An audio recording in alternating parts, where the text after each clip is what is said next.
Hello, my friends. How are you? I hope you're doing well. So I feel like this is my, I don't know, introductory.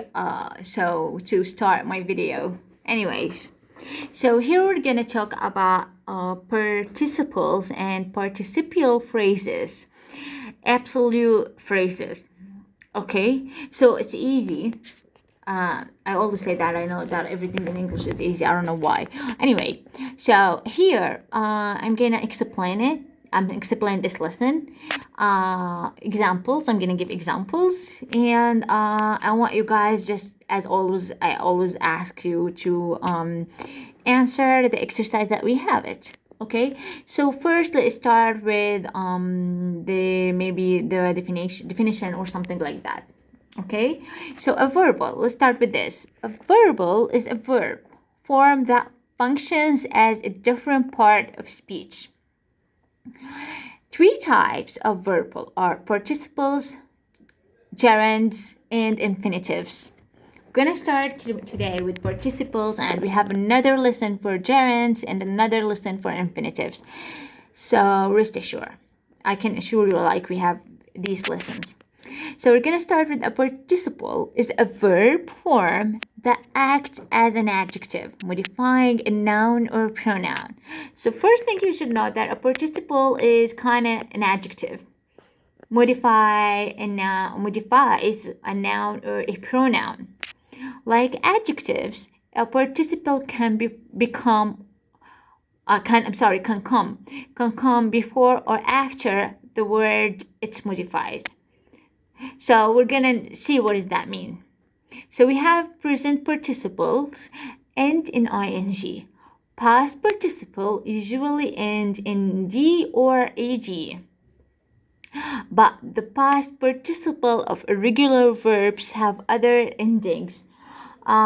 Just go and went, have and had. So we have different kind of past form or past. We have, let's say, these four irregular verbs that I'm sure that you know, like all irregular verbs. It's just like I want again refresh your memory. Okay, so let's start with the first example. The laughing children.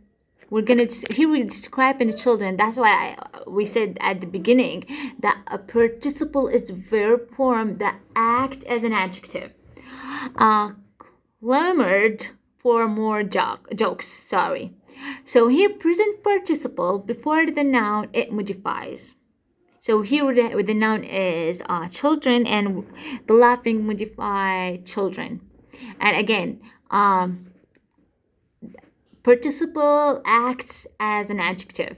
Here we have because we said or I said that we have the present participles and past participles. So the past part, the apples washed and polished are ready for the party. So here we have two past participle after the noun. Noun here is apple or apples, and they modify. Okay, so we're talking about the apples washed and polished already for the party. And as you can see, again, it's kind of like we're describing the apples that we have it here, because we said that a participle is a verb that acts as an adjective. Got it? I hope that you guys find it easy as I do, because it's really, really easy. It's just like you guys need to study a little bit, and I'm sure you're gonna find it easy as I do. A participial phrase is this is not like different or something. You're gonna see is made up of a participle and all of its modifiers, because I think you're getting used to it, like we have the main thing and all its modifiers in every lesson, so I think you're getting used to it. And complements, because we took complements. The whole phrase acts as an adjective. So the whole phrase that we have here, you're gonna consider, let's say as one word, but it's not a word, it's a phrase. Okay, let's see what does that mean. Singing at the top of her lungs. So this is We have a participle and all of its modifiers. We have singing at the top of her lungs. Tanya impressed the judges. Okay, so we have here present participial phrase before the noun. It modifies. So we have here the noun Tanya. This is this is, I mean, not our name. This is the name that we have, the noun. And this phrase acts as an adjective. Got it? I want you to get it. I want to get this right. So again, present participial phrase before the noun, and here the whole phrase acts as an adjective. Okay, here we have because as I said like earlier, that we have present participle and past participle. I talked about present participle and present participial phrase. And I talked about past participle, so we're gonna talk now about past participial phrase. Let's see. We have the violinist played an instrument made by an expert craftsperson. So, just I want you to see or have a look at this. Made by an expert craftsperson. This is past participial. This phrase acts as an adjective. Okay, and modifies this phrase modifies the noun. Which one? The violinist played an instrument made up by an expert craftsperson. Okay, so I want you to get it right, as I said, because it's so important to know this lesson. Sometimes you're gonna start maybe your article or your paragraph, mostly your paragraph, with maybe a participial phrase. You're gonna start with like this, singing at the top of her lungs. You're gonna start with this. It's really actually good. I think it's interesting to start with things like that. Okay, and here when the present participle of have is followed by a past participle, a present perfect participle is formed. I know that you guys, you have to understand this very well. It's easy. Just like I'm gonna give you here like an example so you can understand. Again, when the present participle of have, okay, because we said the present participle of have, our present participle ends with an ing, but if have is followed by a past participle. Let's see, what does that mean? Having here, having eaten his full, William got up from the table. Having eaten his fill, William got up from the table.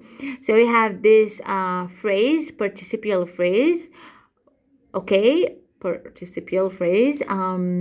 Again, functions as an adjective.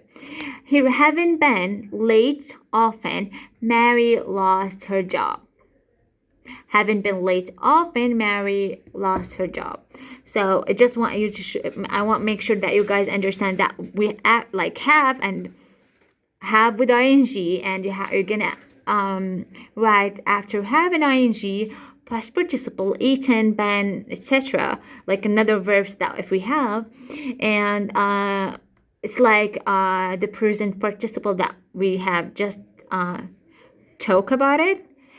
We have talked about it, sorry, and the past participle that we just have talked about it.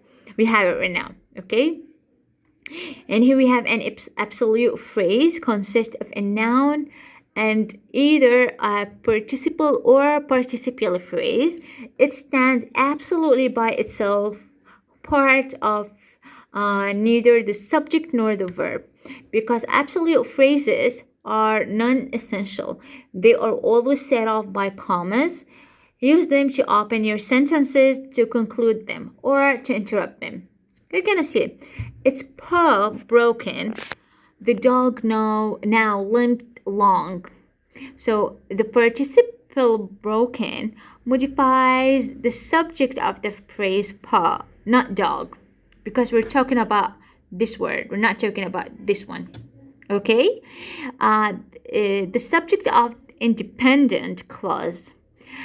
Um, Ines or Ines, I don't know. Yes, I think that this is the name. Came in second. First place going to the girl from Douglas. So this one again, an absolute phrase. I think it's easy. I just want you to study the examples that we have it, and please answer exercise number 6, and please send it to me. Okay, here we have what you just answered this one. Because identifying participial, sorry, or absolute or phrase, this is so important. And that's it actually for today. Have a great day. Enjoy your day, whatever. And thank you for watching. If you have any questions, just go ahead and ask me.